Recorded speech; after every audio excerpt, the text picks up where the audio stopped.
کون سا فرقہ جنتی ناجیہ نجات پانے والا کون سا ہوگا؟ تو ہمارے نبی کا ہم پر یہ احسان کہ آپ نے وہ نام نہیں. آپ اگر کہتے اہل حدیث ہوں گے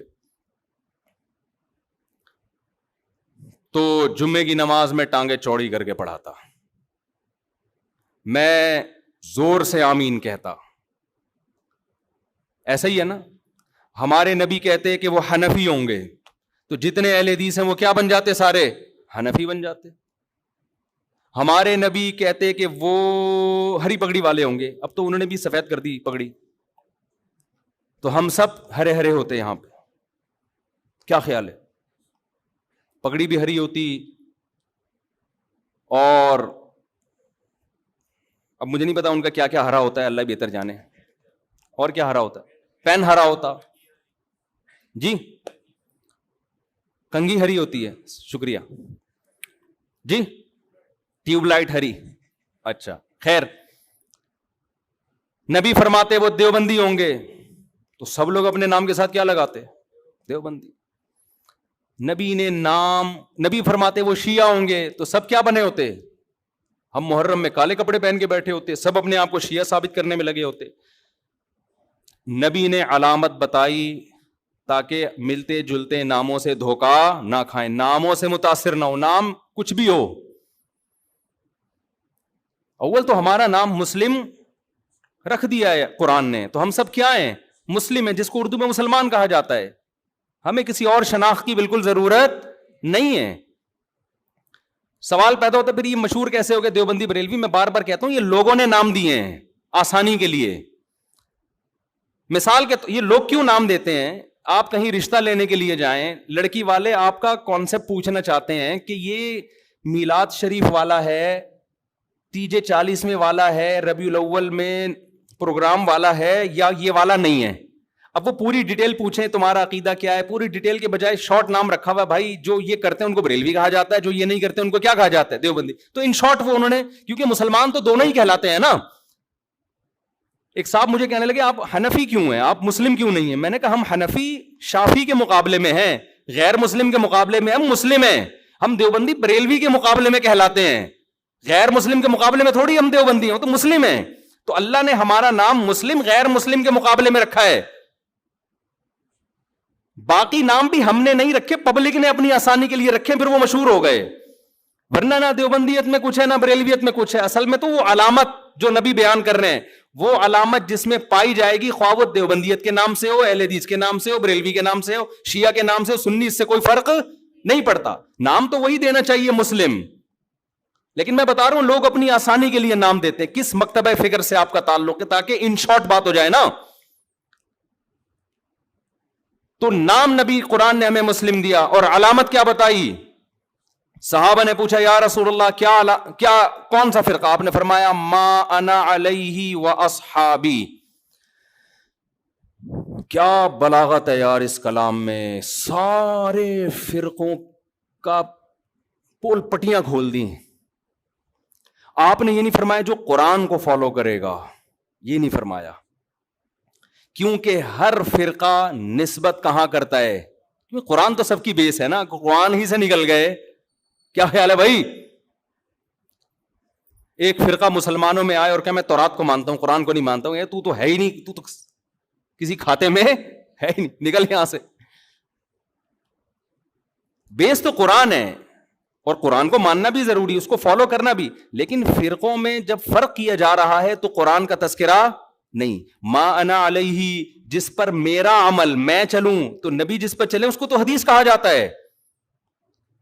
اور یہ بھی نہیں فرمایا حدیث, کیونکہ حدیث قول, عام طور پر حدیث کا اطلاق قول پر ہوتا ہے. بخاری میں ایک روایت آ گئی, مسلم میں ایک روایت آ گئی, لوگ اس کو حدیث سمجھتے ہیں. نبی کا جو پراپر عمل رہا ہے, کس پر آپ صلی اللہ علیہ وسلم عمل کر کے گئے ہیں, اس کو آج کل کے لوگوں نے حدیث سے خارج کر دیا. مثال کے طور پر امام مالک حدیث لے کر آتے ہیں ہاتھ باندھ کے نماز پڑھنے کی, فتویٰ دیتے ہیں ہاتھ چھوڑ کے نماز پڑھی جائے. میں مسجد نبوی میں بیٹھا ہوا تھا, ایک صاحب تقریر کر رہے تھے اردو میں. سارے فتنے وہاں اردو اسپیکنگ جا کے پھیلاتے ہیں, عرب میں نہیں عام طور پر یہ تشدد. اس سے کسی نے پوچھا کہ ہاتھ چھوڑ کے نماز پڑھنا کیسا ہے؟ انہوں نے کہا بالکل ناجائز, بدعت. کیوں؟ حدیث میں آتا ہے ہاتھ باندھ کے نماز، ہم حدیث کو فالو کریں گے، امام مالک کو فالو نہیں کریں گے. اتنی سختی سے امام مالک پہ رد کیا. میں نے کہا اس جگہ امام مالک نے کئی سال بیٹھ کے درس دیا ہے، اس نے ان کی شخصیت کا بھی احترام نہیں کیا. عوام یہ میسج لے کے جا رہی ہے کہ قرآن و حدیث کا اس کو پتا ہے، امام مالک کو پتا نہیں تھا، حالانکہ وہ تو تبع تابعین میں سے ہیں. حدیث میں آتا ہے ان قریب ایک شخص پیدا ہونے والا ہے مدینہ میں جس کی طرف پوری دنیا سے علم کے لیے لوگ آئیں گے. اکثر علماء اس طرف گئے، اس سے مراد امام مالک ہیں. اکثر علماء اس طرف گئے. اتنے بڑے عالم کا مذاق اڑا دیا آپ نے. آپ یوں کہہ سکتے تھے کہ حدیث میں آتا ہے کہ ہاتھ باندھ کے نماز. امام مالک نے دیکھا کہ مدینہ والے ہاتھ چھوڑ کے نماز پڑھ رہے ہیں. امام مالک نے اس سے دلیل پکڑی کہ انہوں نے صحابہ کو دیکھا ہوگا، اور صحابہ نے کس کو دیکھا؟ نبی کو. تو اگرچہ باندھنے کا تذکرہ ہے لیکن نبی کا آخری عمل کیا تھا؟ ہاتھ چھوڑ کے. تو امام مالک کی رائے میں یہ دلیل ہے. وہ کہہ رہے ہیں کہ حدیث میں تو ہمیں باندھنے کا تذکرہ ملتا ہے لیکن جو عمل مل رہا ہے ہمیں پریکٹیکلی، جو تواتر مل رہا ہے وہ چھوڑنے کا مل رہا ہے. تو عملی تواتر کو وہ زیادہ ویلیو دے رہے ہیں قولی حدیث سے، تو وہ بھی حدیث ہی پر عمل کر رہے ہیں. پھر آپ ایک رائے بیان کر دیتے کہ بھئی ان کی رائے بھی ٹھیک ہے، دلیل ان کی بھی بنتی ہے، لیکن ہم حدیث کے ظاہر کو دیکھتے ہیں. بھئی باندھنے کا تذکرہ ہے تو ہم کہتے ہیں نبی نے جو چھوڑ کے نماز پڑھی ہوگی، ہو سکتا ہے وہ کسی عذر سے پڑھی ہو، یا ہو سکتا ہے کہ جی وہ آسانی کے لیے، یہ بتانے کے لیے کہ یہ بھی جائز ہے. تو ادب کا تقاضا یہ کہ باندھ لیے جائیں. لیکن اگر کوئی امام مالک کی رائے کو فالو کر رہا ہے تو ہم اس کو بھی برا نہیں کہیں گے. یہ انداز ہوتا تو میرا خیال ہے زیادہ اچھا ہوتا. لیکن آج کل کے اسکالرز جو قرآن حدیث کے ٹھیکیدار بنے ہوئے ہیں، ان کا یہ اسٹائل بولو نہیں ہے. ان کا یہ اسٹائل ہے کہ حدیث مجھے آتی ہے، باقی سارے جاہل ہیں. یہ تو امام مالک کے بارے میں. اگر وہ پوچھ لیتے نا رفع الیدین کا مسئلہ امام حنیفہ کا، پھر تو وہ ایک دم آگ نکلنا شروع ہو جاتی. جو اسٹائل امام مالک کا تھا کہ مدینہ میں نے لوگوں کو ہاتھ چھوڑ کے نماز پڑھتے ہوئے پایا ہے، رفع الیدین نہ کرنے کے بارے میں وہی دلیل کس کی ہے؟ امام ابو حنیفہ کی، کہ کوفہ علم کا مرکز تھا. کوفہ میں عبداللہ بن مسعود اور علی رضی اللہ تعالیٰ عنہ کے آ کے آباد ہوئے. یہ دونوں صحابہ علم میں دوسروں سے بہت زیادہ تھے. ان کے شاگرد جتنے بھی کوفہ میں تھے رفع الیدین نہیں کرتے تھے. امام ابو حنیفہ نے اس سے استدلال کیا کہ ٹھیک ہے بخاری مسلم تو امام حنیفہ کے بعد آئی ہے، لیکن صحیح حدیثیں رفع الیدین کرنے پر بھی ہیں. لیکن یہ جو آخر میں نہیں کر رہے اتنے سارے صحابہ، تو یہ اس کی علامت ہے نبی نے آخر وقت میں ترک کر دیا تھا. آپ اس دلیل پہ آپ یہ کہہ سکتے ہیں کہ مجھے یہ دلیل سمجھ میں نہیں آتی. میری رائے یہ کہ کیونکہ بخاری میں ہے تو ہم رفع الیدین کریں گے. ٹھیک ہے، آپ کی نہیں سمجھ میں آ رہی تو ٹھیک ہے، ہم تو مانتے ہیں نبی نے کیا ہے. لیکن اگر ابو حنیفہ اہل کوفہ اور صحابہ تابعین جو ان کے شاگرد تھے ان کے عمل سے استدلال کرتے ہوئے نہ کرنے کا فتویٰ دے رہے ہیں، آپ ان کی نماز کو بولو خلاف سنت ہے، اس کا مطلب آپ اپنی رائے کو دوسرے پر تھوپنا چاہتے ہیں. امام ترمذی جو امام بخاری کے شاگرد ہیں، جب رفع الیدین کرنے کا ذکر کیا نا انہوں نے، آپ ترمذی میں دیکھ سکتے ہیں عربی میں، تو اس میں کہتے ہیں وَبِهِ يَقُولُ بَعْضُ أَهْلِ الْعِلْمِ مِنْ أَصْحَابِ النَّبِي، رفع الیدین کرنا بعض اہل علم صحابہ کی رائے تھی. جب رفع الیدین نہ کرنے کا تذکرہ کیا ہے تو پھر لکھتے ہیں وَبِهِ يَقُولُ غَيْرُ وَاحِدٍ مِنْ أَهْلِ الْعِلْمِ مِنْ أَصْحَابِ النَّبِي، یہی اہل علم صحابہ میں بہت سارے لوگوں کی رائے ہے. یہ کون کہہ رہے ہیں؟ امام بخاری کے شاگرد. حالانکہ وہ خود بھی رفع الیدین کے قائل تھے، لیکن دلیل میں صحابہ کی جب بات آ رہی ہے تو کیا کہہ رہے ہیں؟ تو میں آپ سے عرض کر رہا ہوں کہ ہر محدث، ہر مجتہد کا اپنا ایک اصول ہوتا ہے، اور اس کا بنیادی مقصد کس کو فالو کرنا ہے؟ نبی کو فالو کرنا. تو آپ صرف قولی حدیث لے رہے ہو، نبی کا عمل نہیں دیکھ رہے، یہ مسٹیک ہے. تو نبی نے پہلی علامت کیا بیان کی؟ ما انا علیہ، بولو نا، وہ اصحابی، جس پر میں ہوں، جو میرا عمل ہے جس پر. تو یہ نبی کا عمل تھا. اب اس عمل میں اختلاف ہو سکتا ہے، کوئی کہہ رہا ہے ہاتھ چھوڑ کے نماز کا عمل تھا، کوئی کہہ رہا ہے ہاتھ باندھ کے نماز کا عمل تھا، کوئی کہہ رہا ہے رفع الیدین کا عمل تھا، کوئی کہہ رہا ہے نہ کرنے کا عمل تھا، آخر عمل. ٹھیک ہے، یہ اختلاف شریعت میں ناپسندیدہ نہیں ہے. اس اختلاف کی بیس پہ فرقے نہیں بنتے، کوئی بنائے گا تو وہ جہنمی ہے. اور یہ اختلاف صحابہ میں بھی تھا، کیونکہ دونوں میں وہ علامت پائی جا رہی ہے ما انا علیہ. کامیاب فرقے کی علامت کیا ہے؟ جس پر نبی کا عمل. تو نبی کا عمل دونوں پر ہے نا. تو اس میں آپ دونوں میں سے کسی کو بھی غلط بولو نہ یار، نہ ہاتھ باندھ کے نماز پڑھنے والے کو، نہ ہاتھ چھوڑ کے، نہ رفع الیدین کرنے والے کو، نہ کرنے والے کو، کیونکہ دونوں کے پاس دلیل ہے، دونوں مکتبہ فکر کی، اور دونوں کہاں سے ثابت کرتے ہیں؟ نبی سے. تو اس بیس پہ جتنا بھی اختلاف ہو، اس اختلاف سے جنت اور جہنم کا فتویٰ نہیں لگتا. سمجھ میں آ رہی ہے بات؟ اگلی بات، نبی یہاں کہہ کے رکے نہیں صرف ما انا علیہ. اگر آپ رک جاتے تو ہم صحابہ کو بیچ سے نکال دیتے. ہم کہتے ہیں حدیث میں کیا آ رہا ہے، بس نبی نے فرمایا وَأَصْحَابِي. کیوں؟ اب دیکھو ترتیب کیا ہے. آپ نے قرآن کا ذکر کیوں نہیں کیا؟ کیونکہ قرآن کی لوگ ایسی تشریح کریں گے جو نبی کی تشریح کے خلاف. جیسے غامدی صاحب اللہ ان کی عمر میں برکت دے، بہت ساری تشریحات ایسی کرتے ہیں قرآن کی جو حدیثوں کے خلاف جا رہی ہیں. نبی نے شادی شدہ زانی مرد کو رجم کیا ہے، ساری دنیا جانتی ہے، متواتر روایات ہیں. وہ قرآن کی آیت کی تشریح کرتے ہیں کہ زانی مرد اور عورت کو 100 کوڑے مارو. تشریح ایسی کر رہے ہیں جس میں شادی شدہ کو بھی شامل کر رہے ہیں، حالانکہ یہ کنواروں کے بارے میں نازل ہوئی ہے. حدیث سے پتہ چلتا ہے، متواتر حدیث سے. تو نبی نے کیا فرمایا؟ قرآن کا تذکرہ کیوں نہیں ڈائریکٹ اپنے عمل کو پیش کیا، تاکہ لوگ قرآن کی وہ تشریح نہ کریں جو میرے عمل کے، صرف میری حدیث نہیں، میرے عمل کے بھی خلاف ہو. اور عمل بھی نبی کا اصل میں حدیثی کہلاتا ہے. 2 قسمیں، قولی اور ایک فعلی. آپ نے ایک عمل کیا، صحابہ نے سینہ بسینہ اس عمل کو نقل کیا، یہ بھی حدیث ہے، چاہے بخاری میں نہ بھی ہو، چاہے مسلم میں نہ بھی ہو. دوسرا، آپ نے ان لوگوں پہ رد کرنے کے لیے جو حدیث کی تشریح اخپل طریقے سے کریں اور اس میں صحابہ کو بیچ سے نکال دیں، ان کو نکالنے کے لیے آپ نے کیا فرمایا؟ میرا اور میرے اصحاب کا عمل. سمجھ میں آ رہی ہے بات؟ میرے اور میرے اصحاب کا عمل.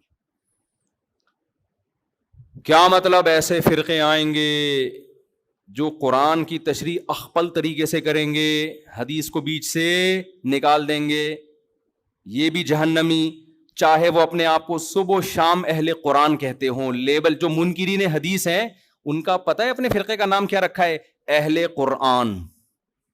اور جب آپ ان کے سامنے بیٹھو گے قرآن کے فضائل بیان کرنا شروع کر دیں گے، بار بار قرآن کیا کہتے ہیں، اللہ کا کلام. مقصد قرآن کی فضیلت نہیں ہوگی، مقصد حدیث کا انکار ہوگا. سمجھتے ہو گے نہیں سمجھتے؟ لوگ متاثر ہوتے ہیں، یار یہ ماشاءاللہ اللہ کے کلام کو کتنا فوکس کرتے ہیں، ماشاءاللہ ماشاءاللہ کتنا ان کے دل میں اللہ کے کلام کا جلال ہے. او بھائی، یہ جو آپ کے سامنے صبح و شام قرآن کے فضائل بیان کر رہا ہے، اس کا مقصد حدیث کی نفی ہے. ایک آدمی قرضہ مانگنے کے لیے آیا اور آپ سے کہہ رہے سفارش کر دیں کہ وسیم بھائی مجھے قرضہ دے دیں. دوسرا بھی آ گیا قرضہ مانگنے کے لیے، آپ چاہ رہے ہو اس کو نہ ملے اس کو مل جائے، آپ کو پتا یہ سیٹ ایک ہی آدمی کو دے گا.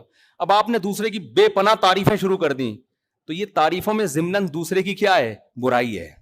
یہ بندہ ٹھیک نہیں ہے، اس کو نہیں دو. ٹھیک ہے نا؟ لیکن نام پرویزی فرقے نے اپنا نام کیا رکھا ہوا ہے؟ اہل قرآن. اہل قرآن. تو اسی طرح جب حدیث نبی نے ہمیں پہلے بتا دیا، کچھ لوگ ایسے آئیں گے جو حدیث کی تشریح ایسی کریں گے جو صحابہ کی سمجھ میں نہیں آئی. نام کچھ بھی رکھ سکتے ہو آپ، اہل حدیث رکھ سکتے ہو آپ، اہل قرآن رکھ سکتے ہو آپ، دیوبندی رکھ سکتے ہو آپ، محمدی رکھ سکتے ہو، کچھ بھی رکھ سکتے ہو. عمل دیکھا جائے گا پریکٹیکلی ہو کیا رہا ہے. بھئی صحابہ کیوں نہیں، صحابہ کا فتویٰ یہ کیوں نہیں ہے؟ اور ان صحابہ میں بھی آپ نے سب سے زیادہ ہائی لائٹ کیا خلفائے راشدین کو. علیکم بسنتی وسنت الخلفاء الراشدین المہدیین، میری اور خلفائے راشدین کی سنت کو لازم پکڑو. میں دعوے سے کہتا ہوں خلفائے راشدین کے دور میں کوئی ایک مسجد دکھا دو جس میں رمضان میں 8 رکعت تراویح ہوتی ہو، کوئی ضعیف سند دکھا دو میرے بھائی. آپ بخاری مسلم کی حدیث ہے جو 8 رکعت والی، اس کی تشریح ایسی کر رہے ہیں جو صحابہ میں کسی کی سمجھ میں بولو نہیں آئی. اس کا مطلب آپ کی تشریح غلط ہے. بعض لوگ کہتے ہیں حضرت عمر سے ایک ضعیف روایت پیش کرتے ہیں کہ اس میں 8 کا تذکرہ ملتا ہے، وہ ضعیف روایت ہے مان لو، تو صحابہ کو نبی نے حکم دیا عمر کو فالو کرو نا. تو اگر حضرت عمر نے 8 پڑھوائی تھی تو پھر پوری دنیا میں ہمیں 8 ملتی کیوں نہیں ہے؟ کوفہ میں، بصرہ میں، دمشق میں، مصر میں 8 سے زیادہ کیوں ملتی ہیں ہمیں؟ آج لوگ کہتے ہیں مکہ مدینہ میں 8 ہو رہی ہیں. بھئی آج کا مکہ مدینہ لوگے یا 1200 سال 1300 سال پہلے کا مکہ مدینہ لوگے؟ آج لوگ کہتے ہیں سعودی عرب میں 3 کو 1 کہتے ہیں. او بھائی سعودی عرب میں آج کہتے ہیں نا، 1400 سال سے سعودی عرب میں 3 کو 3 ہی کہتے تھے. تو 1400 سال سے جو اسلام تھا وہ والا صحیح تھا یا آج جو اسلام ہے وہ والا صحیح ہے؟ کھوپڑی کام نہیں کر رہی لوگوں کی. یعنی عجیب.